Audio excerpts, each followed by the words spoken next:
my goodness, it wheelied again. Just under 42. Just under 42 with a mouthful of mosquitoes, and that's fast enough for me. We have the Tiger Evo GTR from Hiley Scooters. This looks to be a pretty beefy powerhouse of a scooter. I'm going to put the specs for this scooter on the screen right now, but I don't care about a spec sheet. I care about real world performance, so I'm going to tear into this thing so we can get it on the road and see what it can do. Usually scooter assembly is very simple. You're supposed to keep these boxes on a scooter or an e-bike for like a return window, but I always cut them open just so you can see how they're packaged from the factory. Do not do this. Always keep your box for at least a few days anyway. Okay, it looks to be packaged pretty well. We got our first goodie box here. This is our charging brick, and this is a 2-amp charger. Let me give you a top view of how this is packed. It looks to be put together pretty well in here. In here we got our display manuals, the scooter user manual, thank you card, one of these little cable management sleeves, another little cable management sleeve, and then yeah, we got the scooter handlebars. Let's get this thing tore out and put together.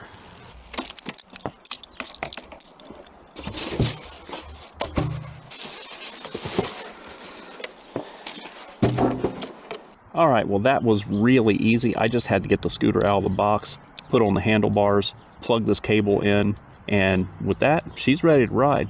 Alright, here we go on the Hiley Tiger Evo GTRS. It's got a bunch of names. I hope I got that right. But we are making our way over to the trail right now, and we got to use the road to get there, so I think I need to go a little bit faster than level 1. Here's level 2. Level 3.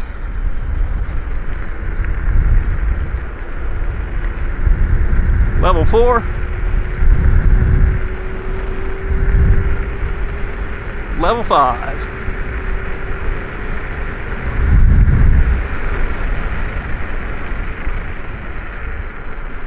Alright, now that we're on the trail, I can get a little bit better feel for what this scooter can do. We are going to start off again in level 1 and see how fast the scooter can get up to in level 1.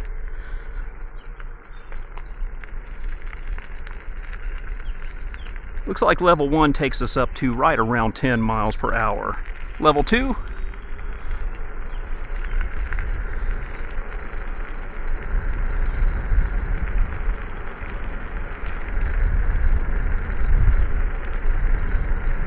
Level 2 seems to be capped out at about 17 miles per hour. Level 3. Level 3 kicks in pretty good.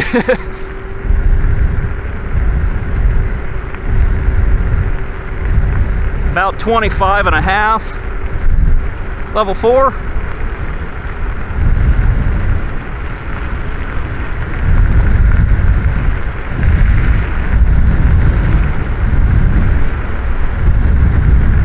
About 29.8. Level 5. Level 5.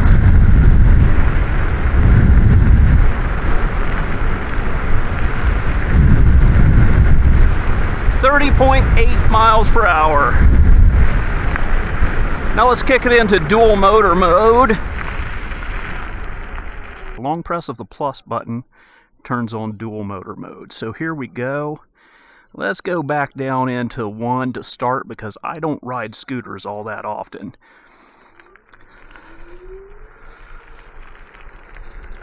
Dual motor level 1 is capping us out at about 11 miles per hour.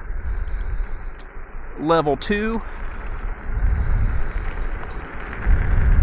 about 18 and a half. Level 3, holy moly, level 3 kicks in hard. 27.9, 28. Level 4. Holding on for dear life now, kids. 36 and level 5.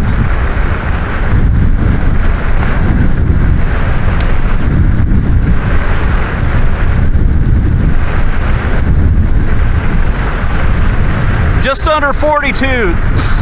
Just under 42 with a mouthful of mosquitoes, and that's fast enough for me. Yeah, and when you take off again, oh my goodness, it kicks in hard. I'm gonna go down here and do a hill climb test, and then turn around and come back and look at our range. All right, we'll do some Evel Knievel stunt moves here, taking off from a stop, level 5, both motors engaged. Oh my goodness, I was not ready for that. It wheelied and the back wheel kind of wheelied a bit and the front wheel spun out. Yeah, this thing is no joke. All right, so I've knocked down into a little bit more of a just casual speed now in level 2 single motor. That way I can talk about the scooter and tell you what I like and what I don't like about it. Well, so far, there's really nothing that I don't like about it. I mean, it's super comfortable. It does a great job of absorbing all the dips and bumps, and I'm pretty much just bouncing on it right now, and it's adapting as I do that, no problem. I'm going to try to make it down here. There's a road with a hill. I'm going to do a massive hill climb down here. When you take off in level 5 with both motors engaged, boy, it takes off hard. So for the casual rider, this is not for you. For that little bit of dual motor level 5 riding that I did, it did drain the battery pretty fast. But I'm cruising along in level 2 now, and now it just kind of seems to be sipping from that 22.5 amp hour battery. So if you're going to ride casual, I say casual at 17 miles per hour, but if you're going to ride this thing in a more conservative manner, you're going to get a lot more battery life out of it. If you engage both motors and give it the go juice to get up to like over 40 miles per hour, it's going to drain that battery pretty quick, but that's how all electric vehicles are. I'm just impressed that this scooter has a 22.5 amp hour battery. Most scooters that I've tested don't have anywhere near that big of a battery. I think the biggest one I've tested before had like a 48 volt 15 amp hour battery. With me being 5'10", this neck is the perfect height for me, so it's a very comfortable ride for my height. The scooter is carrying me around like I'm just a piece of paper. It's got plenty of power. It's a 52 volt system, and like I said, a 22.5 amp hour battery. I don't remember the exact specs on the controller, but I'll throw the wattage output on the screen right here. I'm not the kind of guy who really cares about numbers, because a lot of the times with electric vehicles, numbers get fudged on the paper. I care about real world performance, and buddy, this thing has got it. Alright, so I took a picture of the hill we're going to go up just to show you exactly how steep that is, what we're dealing with. Oh my god, I'd taken off in level 5 dual motor to climb this hill up here, and every time I take off in level 5, it wheelies. It's got a crazy amount of power. Alright, we are at the base of this hill now, so I'm going to do a hill climb test with both motors engaged, and we're going to see how fast it goes up this hill. And I hate riding this thing out here on country roads with country traffic, so we're going to do this fast.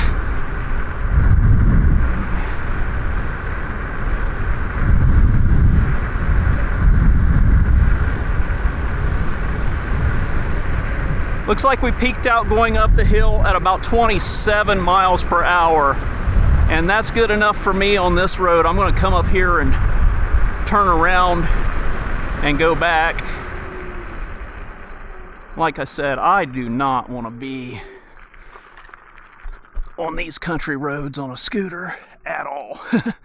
going down that hill. Oh my goodness, it wheelied again.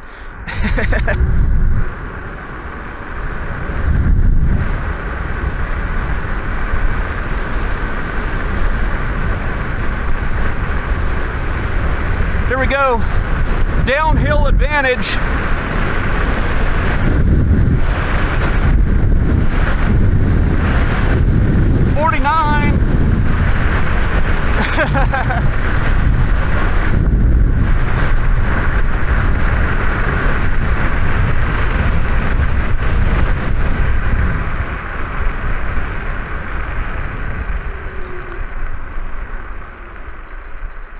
Yeah, we hit 49 there. That was with a downhill advantage, but my goodness, this thing just rips up and down those hills.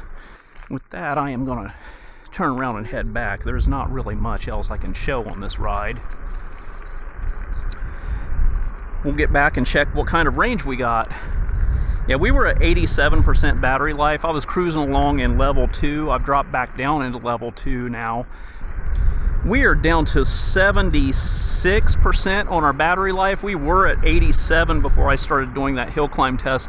Now I have a secret to tell about doing that hill climb test. I actually did it twice because the first time I did it, my camera wasn't rolling. So between two of those massive high-speed hill climb tests in level 2, in level 5 with dual motor engaged, it put a significant drain on the battery climbing that hill at top speed. So that is definitely something to keep in mind when you get up into level 5 dual motor, give it the go juice. It's going to drain the battery a lot faster. We're at 76% now. I'm going to ride it all the way back in level 2.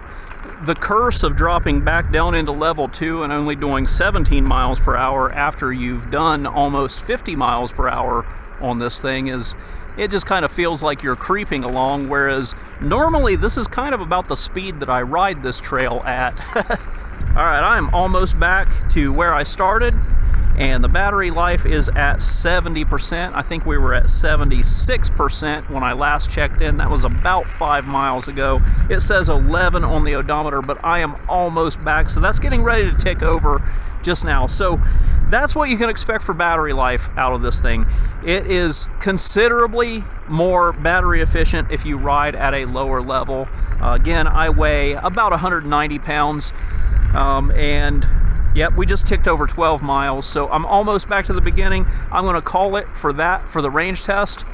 Again, if you ride it faster in dual motor mode, it's going to drain it faster, and if you sip the battery, and if you ride it in a lower mode, it is more likely to sip the battery. But let's get back on the road now, go up into a higher level, and get back to the beginning.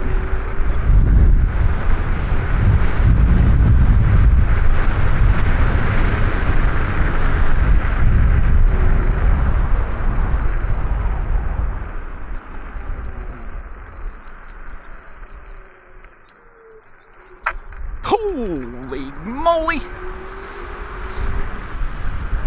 Every time I take off at wheelies, and every time I am not ready for it.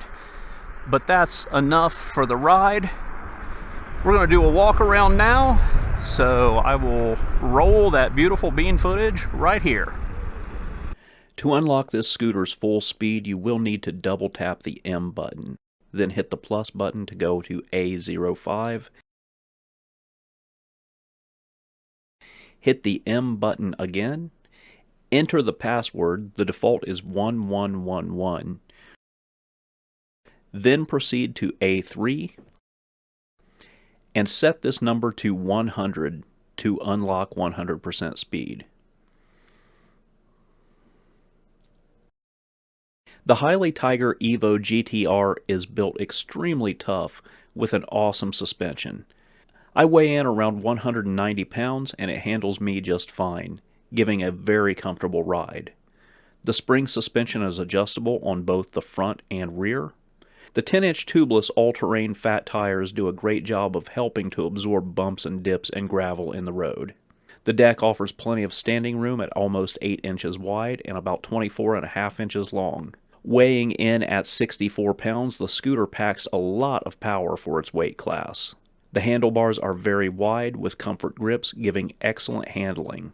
The stem has a double fail-safe that locks into place for riding mode, and this scooter easily folds up for transport.